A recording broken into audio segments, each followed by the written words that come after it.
The story of Prophet Ibrahim transitions into a chapter of profound sacrifice, deep devotion, and the fulfillment of a lifelong prayer through the birth of his two sons, Ishmael, and Ishaq, Isaac.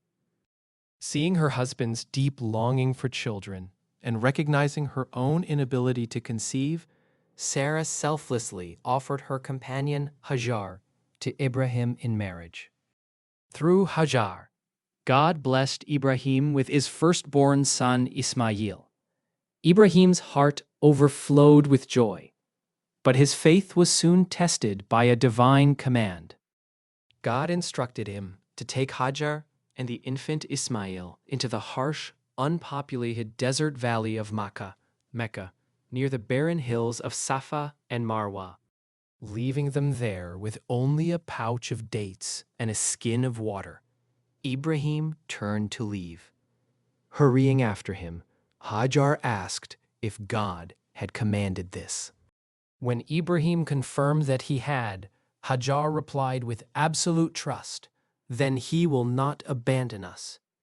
As Ibrahim walked away out of their sight, he turned toward the sacred site and made a deeply emotional prayer, asking God to provide for his family and make the hearts of the people incline toward them.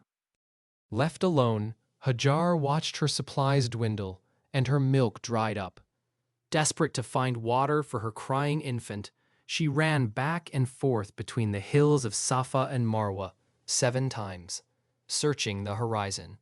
In her hour of ultimate need, the angel Gabriel, descended, striking the earth where the infant Ismail lay. A spring of pure water gushed forth. Hajar scooped the water, calling out, "Zamzam, stop flowing," creating the sacred well that still flows today. Attracted by the water, passing nomadic tribes asked permission to settle, giving rise to the city of Mecca. Years passed, and Ismail grew into a righteous young boy. Ibrahim returned to visit his beloved family, only to face his greatest emotional trial. In a recurring dream, which for prophets is a form of divine revelation, Ibrahim saw himself sacrificing his son. Knowing it was a test of absolute submission, Ibrahim shared the dream with Ismail. Demonstrating the same profound faith as his father, the young boy replied, "O my father, do as you are commanded. You will find me, if God wills, of the steadfast."